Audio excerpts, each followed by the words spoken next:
याद रखिएगा, अंजीर का पेड़ इजराइल को दर्शाता है। आप पुराने नियम में पढ़ेंगे, आपको वहां पर दिखेगा, इट्स अ सिंबॉलिकल लैंग्वेज, ये एक चिन्हों की भाषा है। इजराइल जो है उसे परमेश्वर ने अंजीर का पेड़ भी कहा है। आप जानते होंगे प्रभु यीशु मसीह ने एक बार एक बहन से कहा, बच्चों की रोटी कुत्तों को नहीं देते। वो समझा रहा था कि वो सबसे पहले इजराइल के लिए आया है, क्योंकि यही वो जाति थी जो बचपन से उसे ढूंढ रही थी, खोज रही थी। या कई बार चेलों को जब उसे प्रचार करने के लिए भेजा तो उसने कहा, जाओ और इजराइल की खोई हुई बेड़ों में से और किसी के पास मत जाना, न सामरी के नगर में प्रवेश करना। ये एक टाइम था जब यीशु ने मात्र उनके लिए ही उन्हें भेजा। लेकिन अगर आप 24 अध्याय लूका पढ़ेंगे तो वहां लिखा है कि यीशु ने कहा, अब जाओ और सारी जातियों को मेरे बारे में बताओ, उन्हें पिता पुत्र पवित्र आत्मा के नाम से बपतिस्मा दो। ये मत्ती में है, लेकिन लूका में लिखा है, जाओ और उनके बीच में पापों की क्षमा का प्रचार करो। सारी जाति, वहां वर्ड है सारी जाति। सबसे पहले वो इजराइल के लिए आया था, लेकिन जब वो आया तो आपने देखा होगा यहूदी उसे स्वीकार नहीं कर रहे थे, उसके लिए तरह तरह की बातें कर रहे थे। सब कह रहे थे कि ये तो एक नॉर्मली यूसुफ का बेटा है, ये कहाँ मसीह है। और आप देख सकते हैं कि इजराइल के बहुत सारे लोगों ने यीशु को रिजेक्ट किया था। और जब वो लगभग अपनी सेवकाई पूरी करने पर ही था, तब ये इंसिडेंट हुआ कि उसे भूख लगी और उसने फल को खोजा और उसे नहीं मिला, तब उसने उसे सुखा दिया। मैं आपको बताना चाहता हूं मेरे भाइयों, मेरी बहनों, अनुग्रह हर समय नहीं रहेगा। अगर हमने उसकी कदर नहीं की, अगर आज हम ये सोचते हैं कि बहुत टाइम है, जब चाहे तब पश्चाताप करेंगे, आज तो अपनी जिंदगी जी लें, तो मैं आपको बताना चाहता हूं, बाइबल में लिखा गया है, रोने पर भी इस एसाव को मन फिरा, पश्चाताप, तौबा, रिपेंट करने का मौका नहीं मिला। अगर आपको लगता है आप जब चाहें तब रिपेंट कर सकते, तो ऐसा नहीं है। एक समय आएगा, पता भी नहीं चलेगा कि लोग उठा लिए गए, और जो लोग रह गए वो बिल्कुल इस पेड़ की तरह एक श्रापित जिंदगी जिएंगे। जैसे ये पेड़ जो इजराइल को दर्शाता है, जब उसने देखा कि उन्होंने उसको स्वीकार नहीं किया, उन्होंने पश्चाताप नहीं किया, अंत में उसने उस पेड़ को सुखा दिया। ये हर मनुष्य को देखना पड़ेगा जो पश्चाताप नहीं कर रहे हैं, जो खुदा के लिए नहीं जीते। आपका पैसा, आपकी शोहरत, आपकी मिल्कियत, जो भी आपके पास प्रॉपर्टी है, कुछ भी हो, कोई चीज उस दिन गवाही नहीं देगी। उस दिन मात्र यीशु ने कहा, जब तुम किस घर में जाओ और तुम्हें स्वीकार न किया जाए तो वहां पर धूल झाड़ दो।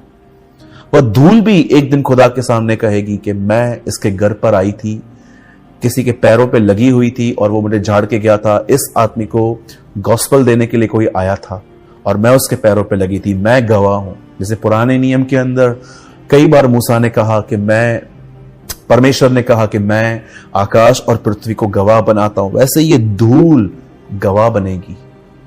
मेरे भाइयों, मेरी बहनों, समय बहुत कम है। इसमें से सीखिए कि अगर हमने सही समय पे पश्चाताप नहीं किया तो एक दिन हम भी इस पेड़ की तरह सूख जाएंगे।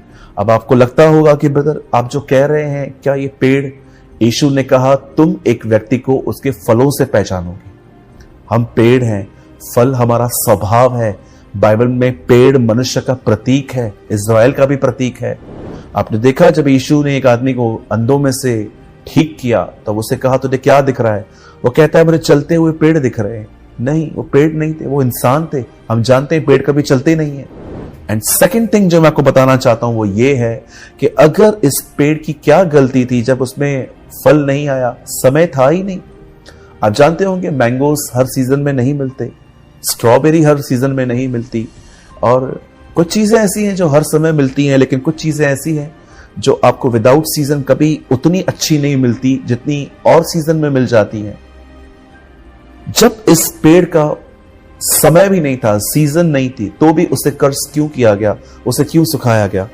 याद रखिए, बहुत सारे हमारे प्रिय विश्वासी भाई बहन इन दिनों में वे मात्र अपने फलों को कलीसिया में दिखाते हैं। वे समय से चर्च में आते हैं, डिसेंट वे में बैठते हैं, डिसेंट वेयर करते हैं, वो बाइबल लेके आते हैं और एकदम रिलीजियस वे से आते हैं, फुल ऑफ ग्रीनरी। लेकिन जब वो यहां से बाहर निकलते हैं, उनके उनके बाद उनकी एक अलग ही जिंदगी है। वो आज भी मूवीज देखते हैं, बॉलीवुड की मूवीज देखते हैं, हॉलीवुड की मूवीज देखते हैं, बॉलीवुड के सॉन्ग सुनते हैं, गुटखा खाते हैं कुछ लोग, पुराने रीति रिवाजों के सारी चीजों को भी लेके चलते हैं। क्या आप देख रहे हो, चर्च में फुल ग्रीनरी है, लेकिन यहां से जाने के बाद कोई फल नहीं है।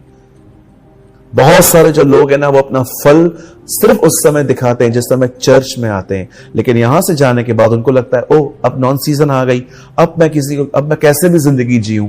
आप याद रखिए, परमेश्वर आपसे सिर्फ कलीसिया में नहीं, कलीसिया से निकलने के बाद ज्यादा उम्मीद करता है कि अब आप कैसे चलोगे, अब आप बिहेव कैसा करोगे। मैं आपसे पूछना चाहता हूं, कहीं आप भी तो ऐसे पेड़ नहीं है जो मात्र फल कलीसिया में देते हैं? क्या आपको लगता है यही सीजन है, यहीं पर अच्छा बिहेव करना है, लेकिन यहां से जाने के बाद आपकी ऑफ सीजन है, ओ मैं कैसे भी चलूं, न यहां पर पास्टर है, न यहां पर विश्वासी है, यहां मुझे कौन देख रहा है। मेरे भाइयों, मेरी बहनों, याद रखिए, मूसा स्टार्टिंग के 40 साल मिस्र में था, बाद के 40 साल वो जंगल में था, और फिर वो मिस्र गया। याद रखिए, वो अपने आप को कुछ समझता था, परमेश्वर ने उसे जंगल में ले आए ताकि वो जाने कि वो कुछ नहीं है, और जब वो ये जान गया कि वो कुछ नहीं है, खुदा ने उसे बहुत कुछ बनाया। याद रखिए, खुदा हमें संसार से निकाल के लाया है कलीसिया के अंदर, और वो हमें आत्मा से भरकर उसी दुनिया में बेचता है ताकि हम अपने फलों के द्वारा उसे प्रेजेंट कर पाएं। सोचो, लोग जानते थे पहले कि आप स्मोकिंग करते हो, ड्रिंक करते हो, आप गैम्बलिंग करते हो। कुछ बहनों के बारे में कुछ बहनें जानती हैं कि वो बहुत यहां की बातें वहां करती है, लेकिन आप चर्च में आए, आप बदल गए। अब सोचिए, जब आप दोबारा इन लोगों से मिलेंगे और जब वो आपकी जिंदगी में ये फल देखेंगे, वो किस तरह से परमेश्वर पर विश्वास करेंगे, वो उसकी महिमा करेंगे। इसलिए यीशु ने कहा, कोई भी व्यक्ति अपना दीपक जला के उसे ऊपर नहीं, नीचे नहीं, ऊपर रखता है ताकि हर एक को रोशनी मिले। इसलिए कलाम पाक कहता है, तुम्हारे दिए कभी बुझने ना पाए। मेरे भाइयों, मेरी बहनों, ये फल, ये पेड़ इंसान है, फल उसका स्वभाव है, और हमें सिर्फ कलीसिया के अंदर स्वीट और कोमल नहीं रहना है। यहां से जाने के बाद भी जब हम गैर मसीहों के साथ बैठते हैं, बातचीत करते हैं, वहां पर हमें अधिक ध्यान देना चाहिए कि क्या हमारे अंदर फल है। इस पेड़ की तरह न बने जो सिर्फ समय पे अपने फल दे रहा था, पर उसने एक समय पे देना छोड़ दिया, सीजन नहीं थी। डोंट बी ऐसे न बने आप, हमें ऐसे बनने की जरूरत नहीं है। मैं उम्मीद करता हूं आज इस वचन के द्वारा आपने जरूर कुछ लर्न किया होगा।